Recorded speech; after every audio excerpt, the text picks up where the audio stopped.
आज है 18 फरवरी 2026।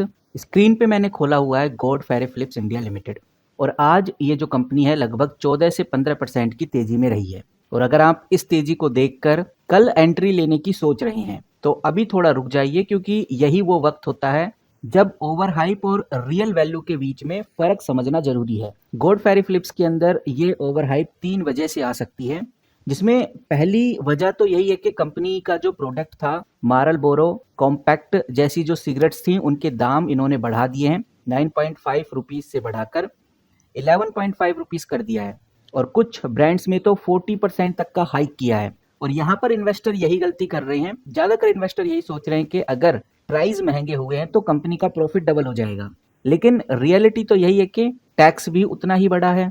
तो ये जो प्राइस हाइक किया गया है यानी प्राइस को जो बढ़ाया गया है, ये कंपनी ने अपने प्रॉफिट को बढ़ाने के लिए नहीं किया बल्कि प्रॉफिट को बचाने के लिए यानी मार्जिन प्रोटेक्शन के लिए किया है।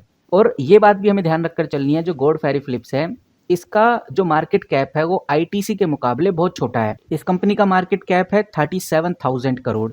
यहाँ पर प्रॉब्लम यही है कि जब किसी भी छोटी कंपनी में अचानक से तेजी आती है तो लोगों को लगता है कि अब ये लगातार और रोज बढ़ेगा, लेकिन ये समझना चाहिए कि इस कंपनी का जो इंट्राडे वोलेटिलिटी है वो 9.4% से ज्यादा हमेशा से रही है। यानी कि इसका मतलब जितनी तेजी से ये ऊपर जाता है उतनी ही तेजी से नीचे भी आता है। नीचे आने का मतलब ही प्रॉफिट बुकिंग है। तो आज जो हमें 15 से 16% की ग्रोथ देखने को मिल रही है, ये उतनी ही तेजी से नीचे भी प्रॉफिट बुकिंग में चला जाएगा। कंपनी का अगर आप पीई देखेंगे तो 28 के आसपास आपको इस कंपनी का पीई देखने को मिलेगा।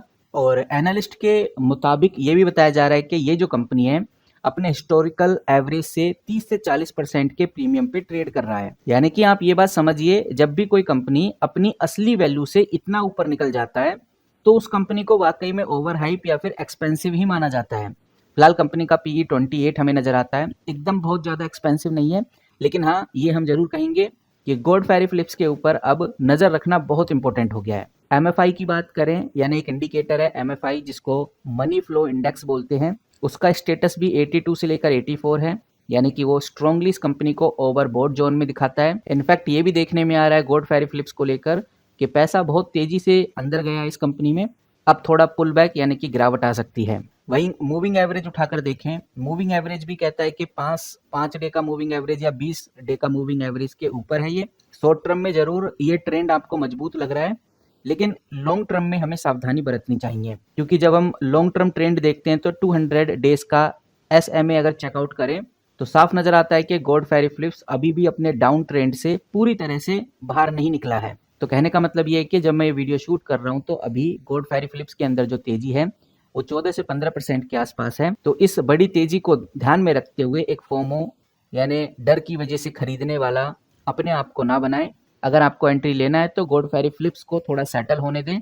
लगभग 2200 तक अगर ये आ जाता है या 2300 तक भी आ जाता है तो एंट्री लेने का सही टाइम है। वहीं कुछ एनालिस्ट का मानना है कि ये कंपनी 2500 तक जा सकती है, लेकिन अभी ये कंपनी 2376 पे है और 2500 तक जाने में थोड़ा टाइम लग सकता है, 1-2 वीक में कंपनी चली जाएगी, लेकिन ये रास्ता काफी उतार चढ़ाव वाला रहने वाला है। बाकी ये बात सही है कि प्राइस हाइक से क्लियरिटी मिल गई है कि कंपनी टैक्स को कैसे मैनेज करेगी, कैसे अपने जो मार्जिन हैं उनको प्रोटेक्ट करेगी। क्योंकि ये बात बिल्कुल सही है कि प्रॉफिट मार्जिन नहीं बढ़ने वाले, बट जो प्रॉफिट मार्जिन हैं उनको कंपनी संभाल कर रख सकती है। जो पहले आते थे प्रॉफिट मार्जिन वहां तक कंपनी लाने वाली है।